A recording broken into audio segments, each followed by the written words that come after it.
สวัสดีจ้าวันนี้มีแขกมากอกคนน่ะตื่นสามารถไปได้ออกกำลังกายไปเก็บมะกอกสบายดีพี่น้อ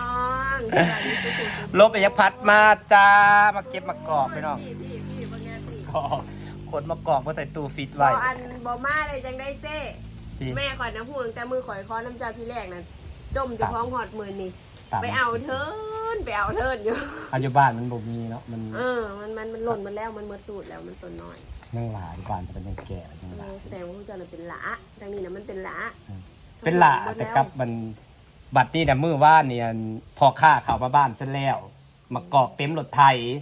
กลัวพยังจากต้นแล้วแหละเขาเอาเมดแล้วต้นคางเฮือนฉันเก็บมันมือละขู่นะเบิดเรือตะกร้ามันจะถ่ายลงเพจนะเรือแต่ความทรงจำเรือตะกร้ากี่ชัดเถอะนี่นะกุ้มแรงเนี่ยนี่กุ้มแรงกุ้มหน้าเลยนี่นะแมนเนี่ยหอดขวบพอที่ไปปีแล้วนี่ก็หอดขวบนี่ยังไม่ทันได้เมิดยังเอาออกมาก็มาละลายมันก็เป็นมันก็คือเก่าหน่อยเนาะแม่นออกมาละลายกับแป๊บเดียวมันก็ละลายมาจี้แม่น่ะนะกระแซบไม่เห็ดแจ่วนะมันก็คือเก่ามันเป็นมะกอกว่าเนื้อมันก็เป็นเนื้อไอ้แบบอันนี้อยู่แล้วเป็นน้ำเนื้อข้นอยู่แล้วเนาะมันไปเจอไอ้ซ่องฟิตมันก็แข็งใส่ตำมะฮุ่งกระแซบบัดละลายออกมามันกับคือเก่าสดคือเก่ามันเราใส่ตู้ฟิตไว้นะมันบ่เน่า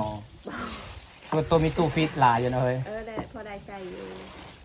นั่งกันเต็มตู้ฟิตอยู่ข้างหน้าก็ได้พอแล้วนี่ก็พ่อเลยใส่นี่นะพอดีมันก็เป็นหน่วยพลุคุณโหลเฮ้ยพี่น้องใส่ตู้ฟิตไว้นะออกมาก็งามคือเก่าหน่วยก็พอดีมันซุปมันอันนั้นแล้วพอดีแล้วนี่นะเอาออกมากระบีบจวดโลดกินคือเก่าค่ะไปกินตำมะฮุ่งนะเฮ้ยโอ้ยสุดยอดไปกินไก่แท้เอ้าบุญบ้านเองโมไปบอกเมื่อไอ้บุญบ้านนะอันคนอยู่บ้านเนี่ยบริหูเฮ้ยคนเอาเมื่อไอ้บุญบ้านให้ปังนะเฮ้ยคนกรุงเทพนะเขาโพสต์แบบพาป้าไปให้ปังวันที่13เฮ้ยปัจจุบันเนี่ยบริหู13เดือนนี่นี่สหไปแล้วเขาเสียเอาสงการมันพร้อมก็ดีคือกันสหบ่ต้องกินกันปกติกับเต็งกับบกกินอยู่แล้วเต็งบ่มีเงินกินเท่านึงก็เท่าไรหมื่นเฮ้ยเนาะบางทีก็หมู่ซอยก็อย่าบ่เบิดก็4-5,000แต่เงินเจ้าของน่ะจกนะมันอันนั้นมันเท่านึงเบิด4-5,000อยู่ดอกบุญบ้านบุญบ้านสักก็13 14โมเมนต์14 15 16ผู้หอยก้อนเอ้าบ้านเธอก็30,000บ่บ้านฉันน่ะแต่ใดมาแล้วบุญน่ะเขาสิเฮ็ดพร้อมกับสงกรานต์ส่วนใหญ่เขากินเขาจะกินที่16ส่วนใหญ่ครับกินมื้อที่16บุญละ3มื้อวันที่13อยู่บ้านน่ะบ่ได้ฮู้ดอกเห็นคนกรุงเทพโพสต์ซองผ้าป่าสิขึ้นมาบุญบ้านจังบ่ได้ฮู้นะ3 เมษายนจ้าบุญบ้านแม่นงหลิงจ้านางขับรถมาบักไก่ยังได้มาเอามากอกโดยตรงแม่น่ะจมเศร้าจมแรงไปเอาเทินเขามันบ่มีเคยนอนในบ้านน่ะมันล่นเก็บกะมันก็พอได้ใส่เลยเนาะจังหวัดปัดก้อยกุ้งจังหวัดปัดก้อยปลาอ้ายน่ะตำหูจังหวัดเฮ็ดแจ่วก็ได้ใส่ได้แต่มะกอกมันหอมเวลาบ่มีแนวของอยู่ของกินเป็นปิ้งเป็นย่างผัดจะเฮ็ดแจ่วจ้ำจังซี่นะแม่นแจ่วมะกอกแซ่บเด้อไปเฮ็ดเป็นนะแซ่บกว่าแจ่วมะเล่นอีก2-3 มื้อก็ยังได้จ้ำแจ่วมะกอกนะแม่นแห้งคาตู้ก็แซ่บคือเก่า2-3 คืนก็ยังจำได้คือเก่าแหงค่าตู้กับแซ่บคือเก่าราคาเจียวมากอกเห็นว่าได้ลายแล้วก็จำแมนผู้นางของแนวเก็บไห่สู่เศร้าตื่นเช้ามาแล้วไปเล่นออกกำลังกายแล้วก็เลยไปเก็บมากอกมาน้ำนางเต็มแล้วลายมือคิดนึงแล้วมั้งเมื่อนั้นก็ไห่เศร้าลอยไป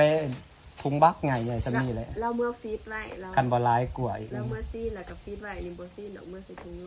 ล่างใส่ถุงเลยเต้งก็เห็ดเป็นทุงไปทุงมันได้ทุงละ4-5 บาทเพราะว่าเต้งบ่หมักเวลา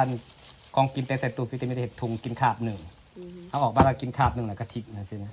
เราออกบ้านเราเข้าไปแช่มาเดี๋ยวมันบ่จืดเดียวกับพวกเนื้อพวกหมูอะไรเห็ดเป็นทุงไว้จ้าต่างมาเล่นนะครับมานั่งเว้าพื้นกันค่ะ2 เสี่ยวเมาโมยว่าบ่ได้เฮ็ดมานี่มันเป็น2 ปีแล้วบ่มาตั้งแต่เฮือนแล้วใหม่ๆโทรมานะมาเลยจนต้นไม้เป็นใหญ่เบิดแล้วจนได้กินหมากคนนะบ่พอสิได้มาอยู่ใกล้กันอยู่กับบ่พอสิได้มากับบ่ไกลเนาะแต่ว่าทางหลัดก็คือใกล้อยู่นี่เนาะบ่มันก็อยู่แถวบริเวณประมาณความไกลจากบ้านแม่น้องลิงมาเนี่ยประมาณ16-17 กิโลพี่น้องซ่องไปปักซ่องไกลปักซ่องหน่อยนึงแม่นประมาณ16-17 กิโลแต่เขาเนี่ยทางอยากดีทางครึ่งนึงดีครึ่งนึงบ่ดีเพราะท่านหินเป็นคอนกรีตที่จะก็เป็นอันนี้มาแล้วก็เข้ากันอันนี้แล้วเท่านั้นก็พอมาได้อยู่ มันขับแปลง เออ บอทางตัดใหม่มาในเพลงใส่เลยนะลงอันนพ่อแล้วขึ้นมาพี่เลย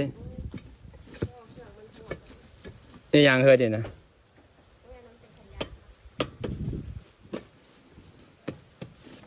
นางเป็นเมฆานะคะ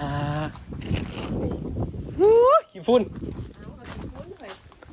บ่ไหวขี้ฝุ่นพี่น้องเอ้ยบ้านเทือนจานป้าขนาดมาคักกะมาเนี่ยเนาะ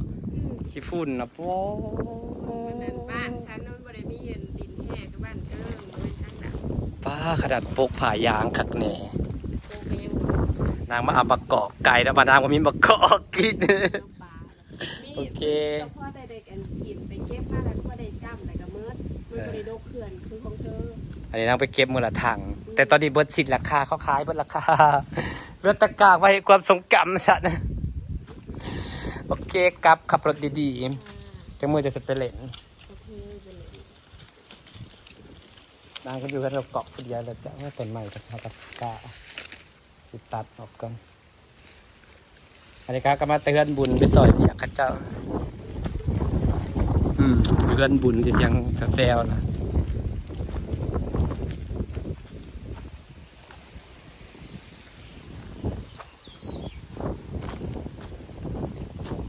เป็นแต่ค่าขายก็ดีมีรายได้น้อยเนาะคือจะเสียหารายได้จะใส่แต่ไล่ออกฮะ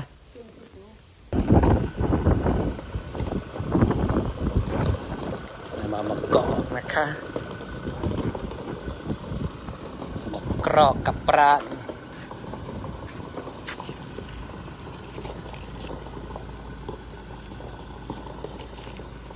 ต้นนี้มันติดแหน่บติดแหน่เนี่ยสิตัดออกก็ได้พี่น้องตัดออกเบิ่งก่อนตัวใดติดตัวใดบ่ติดจงว่าได้ตัวติดบ๊ายบายค่ะสิฝากบรรยากาศสนิทจะพี่น้องสวัสดีเด้อจ้า